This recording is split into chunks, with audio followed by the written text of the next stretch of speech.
Assalamualaikum warahmatullahi wabarakatuh.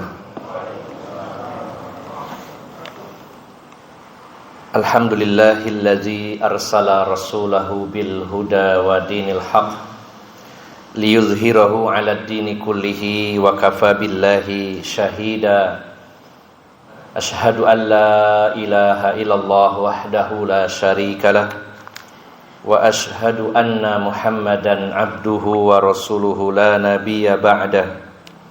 Allahumma salli wa sallim wa barik ala nabiyyina Muhammadin wa ala alihi wa sahbihi ajma'in. Ya ayyuhalladzina amanu taqullaha haqqa tuqatih wa la tamutunna illa wa antum muslimun. Bapak Ibu jamaah sekalian yang dimuliakan Allah Subhanahu wa taala, alhamdulillah pada pagi hari ini kembali kita dipertemukan oleh Allah Subhanahu wa taala di dalam majelis nasihat, majelis di mana kita saling menguatkan dan mengingatkan agar tetap teguh di jalan Allah Subhanahu wa taala. Alhamdulillah pada pagi hari ini Allah beri kesempatan kepada kita semuanya untuk bisa memulai hari ini dengan amal-amal saleh, dengan sholat berjamaah, dengan sholat sunnah, kemudian dengan zikir, dan juga alhamdulillah beberapa menit ke depan kita bersama-sama mengkaji sebuah kitab yang berjudul Ad-Da'u wad-Dawa yang ditulis oleh Imam Ibnul Qayyim Al-Jauziyah rahimahullah. Bapak Ibu yang dimuliakan Allah Subhanahu wa taala, kita lanjutkan pada halaman yang ke-91, masih membahas tentang bahaya dan dampak negatif perbuatan dosa. Dan ini sangat betul-betul harus kita perhatikan, dan ini merupakan poin yang jadi bahan perenungan bagi kita semuanya. Faslun al-asi asirus syaiton. Pasal tentang bahwasannya orang yang bermaksiat atau pelaku kemaksiatan itu adalah tawanan syaiton. Wa min uqubatiha annal 'asiya daiman fi asari syaitonihi wa sijni syahwatihi wa quyudi hawahu fahuwa asirun masjunun muqayyadun wala asiru aswa halan min asari aduhi a'dai aduhilah wala sijnun adiyaku min sijnil hawa wala qaidun as'abu min qaidis syahwah fa kaifa yasiru ilallahi wad daril akhirati qalbun ma'surun masjunun muqayyadun wa kaifa yakhtu khutwatan wahidah. Beliau mengatakan bahwa di antara akibat buruk perbuatan dosa dan maksiat adalah pelaku-pelaku maksiat itu selalu dalam tawanan syaiton, dan dia terpenjara dengan syahwatnya dan terikat dengan hawa nafsunya. Menjadi tawanan syaiton, kemudian terpenjara dengan hawa nafsu, dengan syahwatnya, dan terikat dengan hawa nafsunya. Dan beliau mengatakan bahwa adakah orang yang lebih jelek lagi ketika terpenjara menjadi tawanan dari musuh bebuyutannya. Bapak Ibu jamaah sekalian yang dimuliakan Allah Subhanahu wa taala, dengan tegas bahwa Allah menyatakan syaiton itu adalah musuh yang nyata bagi kita. Maksudnya bukan karena syaiton terlihat, namun nyata permusuhannya kepada kita. Syaiton tidak ada sedikit pun toleransi, tidak ada sedikit pun kompromi dengan manusia, dengan Bani Adam. Target dia betul-betul bagaimana mencelakakan kita, bagaimana supaya kita ini masuk neraka. Sehingga setiap waktu, setiap saat usaha dia adalah bagaimana menjebak kita, menggoda kita agar kita menyimpang dari jalan Allah Subhanahu wa taala. Maka sebenarnya setiap saat kita sampai kita meninggal dunia ini sedang terus berperang dengan syaitan. Dan ini adalah musuh bebuyutan, artinya musuh yang sesungguhnya dan permusuhannya tiada henti. Maka kita sedang berperang melawan syaitan, sekaligus juga melawan senjata utamanya, ya salah satunya adalah syahwat, dan juga melawan hawa nafsu kita. Maka orang-orang yang jatuh dalam perbuatan dosa dan maksiat, dia sudah kalah. Dia sedang berada dalam tawanan musuh bebuyutannya, yaitu syaitan. Dan beliau mengatakan bagaimana seseorang itu akan lancar berjalan menuju Allah Subhanahu wa taala. Maksud di sini adalah perjalanan religius, perjalanan hati. Bagaimana seseorang itu akan lancar dalam perjalanannya sementara dia terpenjara, ya, sementara dia terikat. Nah, maka tidak ada kemajuan sedikit pun walaupun hanya satu langkah. Nah, Bapak Ibu jamaah sekalian, maksiat dan dosa yang kita lakukan, bahasa kitanya itu nyerimpeti perjalanan kita. Kita ingin perjalanan menuju Allah itu lancar, dalam keadaan damai, tapi terkendala. Bahkan ketika kita bermaksiat, kita dipenjara, ditahan oleh syaitan ini. Dan ini adalah seburuk-buruk tawanan perang, karena ditawan oleh musuh yang nyata, yaitu syaitan. Kemudian beliau melanjutkan, wa idza quyida al-qalbu, ya, tariqatuhu, atau wa idza quyida al-qalbu tarqatuhu al-afat min kulli janibin bihasbi quyudihi, ya. Wa mislul qalbi mislut ta'iri kullama ala ba'uda 'anil afat wa kullama nazala istahwashahu al-afat. Wa fil hadis asy-syaitanu dzibul insan. Kata beliau, ketika hati itu terikat, tertawan, ya, maka semua bencana akan mendatangi dari segala penjuru. Sebagaimana hati itu diumpamakan oleh beliau seperti seekor burung. Semakin tinggi, dia semakin aman dari rintangan. Seperti gambarannya pesawat tempur itu kalau terlalu pendek, memang secara akurasi serangannya mungkin lebih baik, tetapi dia beresiko akan berhadapan dengan senjata-senjata anti pesawat, ya. Maka semakin tinggi secara keamanan lebih aman. Begitu pula burung, walaupun memang tentunya kalau sangat tinggi pasti ada batasannya, namun semakin rendah maka bahaya itu semakin banyak mengancam dia. Yang para pemburu burung pun tentunya akan dengan mudah kalau burungnya itu pendek terbangnya. Beda dengan yang terbangnya tinggi. Nah, digambarkan oleh Imam Ibnu Qayyim bahwa hati itu seperti burung, semakin dia terbang tinggi semakin jauh dari bencana, sementara semakin rendah maka semakin rawan dengan bencana. Dan beliau pun mengutip sebuah hadis yang diriwayatkan oleh Imam Ahmad. Di sini hanya penggalan hadis, saya bacakan lengkapnya. Rasulullah SAW dalam sebuah hadis yang diriwayatkan Imam Ahmad dari sahabat Muadz bin Jabal, beliau bersabda, "Innash syaitana di'bul insani kadi'bil ghanami. Ya'khudhu syatal qasiyata wan nahiyah. Fa iyyakum wasyi'aba wa 'alaikum bil jama'ati wal masjid." Sesungguhnya syaitan itu adalah serigalanya manusia. Dan seperti halnya serigala, ya, maka dia akan menerkam kambing yang terpisah dari kawanannya, ya.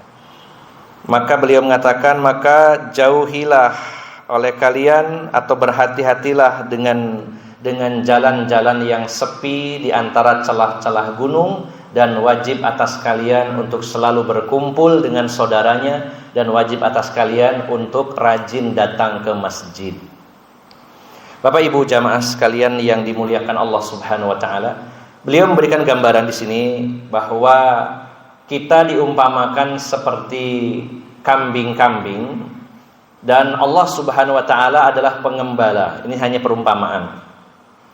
Maka kambing itu semakin jauh dari pengembalanya, maka semakin rawan diterkam oleh serigala. Dan semakin dekat dengan pengembalanya, maka semakin aman. Dan pengembala ini membuat pagar-pagar perlindungan, maka pagar ini bernama taqwallah, bertakwa kepada Allah Subhanahu wa taala.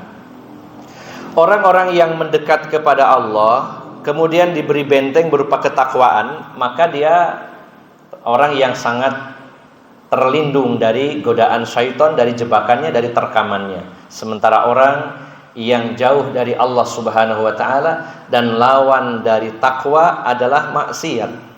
Karena takwa itu menjalankan perintah, menjauhi larangan. Sementara maksiat atau dosa meninggalkan perintah, melanggar larangan, kebalikannya. Maka orang yang bertakwa kepada Allah dan dekat dengan Allah, semakin dekat semakin kuat, semakin jauh semakin rentan diterkam oleh syaitan. Maka solusi yang diberikan oleh Rasulullah SAW, hendaknya kita ini sering ketemu dengan teman-teman kita, sering berkumpul. Nah, termasuk Bapak Ibu jamaah sekalian, pertemuan dan perkumpulan yang paling mudah dengan orang-orang saleh adalah di masjid-masjid Allah Subhanahu wa taala. Bahkan dalam hadis yang lain saya tambahkan, Rasulullah menyatakan, hadis riwayat Imam Ibnu Khuzaimah, Abu Dawud dan Nasa'i. Beliau bersabda, "Ma min thalathatin fi qaryatin wala badwin la tuqamu fihimus shalah illa istahwadha 'alaihimus syaiton fa 'alaika bil jamaah fa innama ya'kulu dhi'bu al-qasiyah." Beliau nyatakan tidaklah terdapat tiga orang ya, yang tinggal di suatu desa atau di satu pedalaman yang tidak mendirikan sholat berjamaah, melainkan syaitan akan menguasai mereka. Kalau ada 3 orang saja lalu tidak mendirikan sholat berjamaah, maka syaitan akan menguasai mereka. Maka hendaklah, kata Rasulullah, kalian berpegang kepada jamaah, yaitu kumpulan kaum muslimin. Sesungguhnya serigala itu akan memakan kambing yang terpisah dari kawanannya. Bapak Ibu jamaah sekalian, kalau kita sering menyendiri, menjauh dari kelompok teman-teman yang baik, maka ini sangat rentan.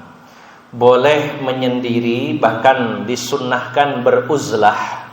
Misalkan Bapak Ibu ingin memutuskan beruzlah, menyendiri dalam rangka ibadah kepada Allah Subhanahu wa taala ketika tidak dijumpai lagi orang-orang baik. Ketika kita sulit mencari kumpulan orang-orang yang baik, dan kita kalau sendirian akan terkena imbasnya fitnah, akan tenggelam dalam perkara-perkara haram, maka uzlah adalah pilihan. Panjenengan bikin villa misalkan di mana, di Cangar ya, atau di Batu gitu, yang sepi, yang nyaman, kita ibadah kepada Allah Subhanahu wa taala. Maka ini bisa lebih baik ketika kondisi situasi tidak memungkinkan. Kalau kita bercampur baur dengan masyarakat justru membawa kita semakin rusak, maka menyendiri adalah lebih baik. Tapi ketika ada perkumpulan orang-orang baik, terutama di masjid-masjid Allah Subhanahu wa taala, maka berkumpul lebih baik daripada sendirian. Sebagaimana kambing yang terpisah dari kawanannya, dia akan diterkam oleh serigala tersebut. Kemudian Bapak Ibu yang dimuliakan Allah Subhanahu wa taala, beliau melanjutkan, wa aslu hadza kullih annal qalba kullama kana ab'adu minallahi kanat al-afatu ilaihi asra wa kullama qaruba minallahi ba'udat anhul afat. Poin inti kata beliau bahwasanya hati itu setiap jauh atau ketika semakin jauh dari Allah Subhanahu wa taala, maka bencana-bencana, musibah-musibah itu akan datang dengan cepat. Dan musibah yang terbesar bukan berupa kematian, bukan berupa kehilangan, bukan bencana alam. Ada musibah yang lebih besar, yaitu ketika seseorang ya dijauhkan dari Allah Subhanahu wa taala, kehilangan hidayah Allah Subhanahu wa taala. Musibah ini akan terbawa hingga ke akhirat kelak. Maka seseorang itu semakin jauh hatinya dari Allah, maka semakin cepat datangnya musibah-musibah itu. Dan setiap dia semakin dekat kepada Allah, maka akan semakin jauhlah bencana-bencana tersebut. Nah, di akhir beliau mengatakan di bab ini, wal bu'du minallahi maratibun ba'duha asyaddu min ba'd. Fal ghaflatu tab'adul 'abdu anillah wa bu'dul ma'siyati a'dhamu min bu'dil ghaflah. Wa bu'dil bid'ati a'zamu min bu'dil ma'siyah wa bu'dun nifaqi wasyirki a'zamu min dzalika kullah. Beliau mengatakan bahwa orang yang jauh dari Allah itu ada levelnya, ada tingkatannya. Bicara tentang orang-orang yang jauh dari Allah, ini juga bertingkat-tingkat. Maka orang-orang yang lalai, ya, itu jauh dari Allah Subhanahu wa ta'ala. Dan orang yang terjerumus dalam dosa dan maksiat lebih jauh lagi daripada orang yang lalai. Jadi orang lalai ini sebenarnya dia tidak melakukan langsung dosa-dosa dan maksiat, tapi dia mengabaikan banyak ya ibadah-ibadah, bukan meninggalkannya tapi meremehkannya. Dia menjadi orang yang lalai. Maka orang lalai ini menyebabkan dia jauh dari Allah. Tapi orang yang ahli maksiat lebih jauh lagi dari orang yang lalai. Kemudian orang-orang yang melakukan bid'ah, perkara-perkara baru dalam urusan agama, ini tingkatannya lebih jauh lagi dari ahli maksiat. Nah, ngeri sekali Bapak Ibu jamaah sekalian. Mengapa ahlul bid'ah itu lebih dicintai oleh syaitan daripada maksiat biasa? Sebenarnya bid'ah itu bagian dosa, bagian maksiat, hanya para ulama membedakannya. Karena ketika orang itu melakukan kebid'ahan, perkara-perkara baru dalam agama ini, dia tidak merasa melakukan dosa. Bahkan dia merasa melakukan ibadah. Sehingga sulit taubatnya bagi pelaku-pelaku kebid'ahan. Orang berzina, orang mencuri, orang menipu, korupsi, secara asal dia meyakini dan tahu bahwa itu dosa, itu salah. Ya, dosa-dosa umum seperti mencuri, membunuh, berzina, orang seawam apapun tahu kalau itu dosa. Tapi ketika orang itu melakukan perkara-perkara baru dalam urusan agama ini, maka dia tidak pernah merasa dosa, bahkan marah ketika saudaranya mengingatkan, "Mas, sampean melakukan ini tidak ada dalilnya, tidak ada dasarnya, tidak ada perintahnya dari Nabi SAW." Nah, dia mengatakan, "Saya ibadah kok dilarang." Ya. Kalau Rasulullah itu tidak memerintahkan, tapi kan tidak melarangnya. Ya. Jadi memahami agamanya adalah tidak melarang secara khusus, tidak ada dalilnya. Padahal dalilnya adalah secara umum, ya, dipukul rata. Sebagaimana hadis riwayat Ummul Mukminin Aisyah, Rasulullah bersabda, "Man ahdatsa fi amrina hadza ma laysa lahu minhu fahuwa raddun." Barang siapa membuat perkara-perkara baru dalam urusan agama ini yang tidak ada perintahnya dari kami, maka dia raddun, dia tertolak, tidak diterima oleh Allah Subhanahu wa ta'ala. Maka ketika diingatkan, padahal dengan kasih sayang kita ingin saudara kita selamat, tapi dia malah tidak terima, dia marah. Ketika dikatakan tidak boleh melakukan ini, maka dia mengatakan ketika tidak ada perintah, toh juga tidak ada larangannya. Maka Rasulullah tidak akan melarang satu persatu, tapi pukul rata. Karena kebid'ahan muncul setelah kehidupan Rasulullah, setelah wafatnya beliau. Bukankah ketika Rasulullah menjelaskan hadis tentang haud, yaitu telaga Al-Kautsar, di mana seluruh umat Rasulullah SAW akan mampir dan dilayani oleh Rasulullah SAW meminum airnya telaga Al-Kautsar, yang putihnya melebihi, sangat putih sekali, yang aromanya lebih wangi dari kasturi dan lebih manis dari madu. Siapa yang meminumnya tidak akan haus selama-lamanya. Semua umat Rasulullah akan datang ke telaga itu di akhirat nanti.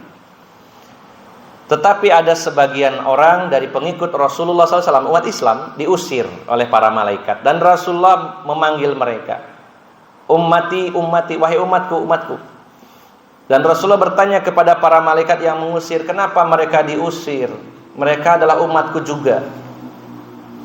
Maka dikatakan kepada Rasulullah SAW dalam hadis itu, wahai Muhammad, la tadri ma ahdatsu ba'dak. Engkau tidak tahu apa yang mereka perbuat dari perkara-perkara baru setelah engkau meninggal.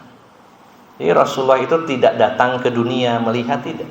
Sudah di alam barzakh. Sehingga hadis ini menjadi bantahan bahwa Rasulullah sudah menjelaskan, wahai Muhammad, engkau tidak tahu ma ahdatsu ba'dak, apa yang mereka perbuat dari perkara-perkara baru yang dilakukan setelah engkau wafat. Rasulullah juga nggak tahu apa yang dilakukan oleh kaum muslimin dalam membuat perkara-perkara baru. Maka Bapak Ibu jamaah sekalian, tentu Rasulullah tidak melarang satu persatu. Ini dilarang, itu dilarang, tidak, dipukul rata. Ya. Kalau ada orang menyatakan bahwa nggak ada larangannya, contohnya juga orang sholat subuh 3 rakaat, cari hadisnya, ada nggak larangannya? Dilarang sholat subuh 3 rakaat, ada nggak? Nggak ada larangannya, tapi larangannya global, umum. Yang ada perintahnya sholat subuh 2 rakaat, kita lakukan. Kalau ada orang melakukan sholat 3 rakaat misalkan, kemudian kita katakan, mas nggak ada perintahnya, loh nggak ada larangannya, hadisnya mana? Apakah juga seperti itu? Maka Bapak Ibu jamaah sekalian, ini perkataan Imam Ibnu Qayyim Al-Jauziyah dalam kitab beliau, bahwa orang yang lalai itu lebih jauh atau jauh dari Allah, tapi orang maksiat lebih jauh lagi dari orang yang lalai. Tapi pelaku-pelaku bid'ah, mereka lebih jauh lagi dari ahli maksiat. Karena ahli maksiat mayoritas menyadari itu perbuatan maksiat, sementara ahlul bid'ah akan mengatakan bahwa ini adalah ibadah, pendekatkan diri kepada Allah Subhanahu wa taala. Bapak Ibu jamaah sekalian, saya mengutip sebuah athar, jadi sebuah riwayat dari sahabat Ubay bin Ka'ab. Ini bukan sebuah hadis, namun bersesuaian dengan hadis Nabi sallallahu alaihi wasallam, dan juga perkataan Abdullah ibnu Mas'ud senada dengan hal ini. Athar atau istilahnya perkataan para sahabat, nah, di sini ada cukup panjang, namun saya mengutip poin inti yang berkaitan dengan tema ini.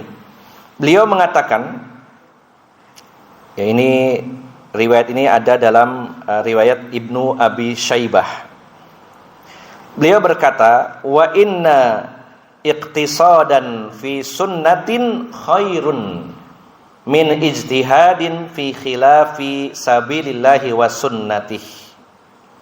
Fanzuru a'malakum fa in kanati ijtihadan aw iqtisadan an takuna ala minhajil anbiya'i wa sunnatihim. Beliau mengatakan, sederhana dalam sunnah, artinya dalam amalan-amalan sunnah yang mencontoh Rasulullah sallallahu alaihi wasallam. Ya. Ibadah atau amalan yang sesuai sunnah Nabi sallallahu alaihi wasallam, ya, walaupun itu sederhana, itu lebih baik daripada bersungguh-sungguh dalam menyelisihi jalan Allah dan sunnah Rasulullah sallallahu alaihi wasallam. Kalau perkataan Ibnu Mas'ud lebih detail lagi, bahwa sederhana di atas sunnah ini lebih baik daripada ngoyo bersungguh-sungguh susah payah dalam keadaan bid'ah. Ya. Maka kata beliau, maka perhatikanlah amal-amal kalian, bukan masalah sederhana atau berjuang kerasnya, tapi sesuai tidak dengan sunnah Nabi sallallahu alaihi wasallam. Bahkan dalam perkataan sebelumnya beliau menyatakan, ada orang itu sampai ibadah itu nangis ya, luar biasa. Tapi bukan jadi ukuran itu ibadah yang baik ya. Yang jadi ukuran adalah sesuai dengan aturan atau ajaran Rasulullah atau tidak. Karena berapa banyak orang yang nangis dalam ibadah tapi sedang melakukan bid'ah, melakukan ibadah-ibadah yang tidak bersesuaian dengan contoh Rasulullah sallallahu alaihi wasallam. Nah, seringkali manusia terpukau dengan orang yang mungkin terlihat memang ibadahnya rajin, bahkan sering menangis, tapi disayangkan dia ibadah tidak di atas sunnah Nabi sallallahu alaihi wasallam. Maka ini harus menjadi perhatian kita semuanya, Bapak Ibu jamaah sekalian. Beliau menyatakan bahwa kelalaian itu menjauhkan seseorang dari Allah, menyebabkan orang itu jauh dari Allah. Tapi maksiat akan semakin jauh lagi dari Allah daripada ahli yang ghaflah, yang lalai. Sementara pelaku bid'ah akan lebih jauh lagi dari Allah daripada ahlu maksiat biasa. Dan yang terakhir, orang-orang munafik, orang-orang yang berbuat syirik, maka itu yang terjauh dari semua itu. Maka poin utama yang perlu kita hindari dari perkara dosa adalah syirik. Kemudian rentetan berikutnya adalah bid'ah. Maka inilah yang menjadi proyek utama dalam dakwah kita, pemberantasan kesyirikan dan juga terutama kebid'ahan. Karena itu bukan sekedar maksiat biasa yang menyebabkan seseorang sangat jauh dari Allah Subhanahu wa taala. Saya simpulkan Bapak Ibu jamaah sekalian bahwa apapun dosa dan maksiat yang kita lakukan ini akan nyerimpeti menghalangi perjalanan kita menuju Allah Subhanahu wa taala. Bahkan ketika seseorang itu menjadi ahlu maksiat, dia pelaku dosa, maka dia akan terpenjara, dia akan tertawan oleh syaitan, maka tidak bisa melangkah walaupun satu langkah menuju Allah Subhanahu wa taala. Dia harus segera bertaubat ya, supaya lepas dari belenggu syaitan. Dia harus kembali ke jalan Allah Subhanahu wa taala dan memupuk jiwanya menjadi orang yang bertakwa kepada Allah sehingga dia bisa melanjutkan perjalanan itu menuju Allah Subhanahu wa taala. Dan mari kita jauhi sikap lalai karena itu menjauhkan kita dari Allah. Dan orang yang bermaksiat lebih jauh lagi daripada orang lalai, dan orang yang melakukan kebid'ahan lebih jauh lagi dari ahli maksiat biasa, dan orang yang munafik, orang yang syirik, maka itu adalah sejauh-jauhnya orang dari Allah Subhanahu wa taala. Semoga Allah senantiasa memberikan anugerah ketakwaan kepada kita semuanya sehingga kita memiliki benteng pertahanan dan senjata yang kuat untuk melawan syaitan, sehingga kita tidak tertawan dan terpenjara oleh syaitan dan hawa nafsu kita. Demikian Bapak Ibu jamaah sekalian, semoga bermanfaat dan mohon maaf atas segala kekurangan. Aqulu qauli hadza wa astaghfirullaha li wa lakum wa akhiru da'wana anil hamdulillahi rabbil alamin. Subhanakallahumma wa bihamdika asyhadu an la ilaha illa anta astaghfiruka wa atubu ilaik. Wassalamualaikum warahmatullahi wabarakatuh.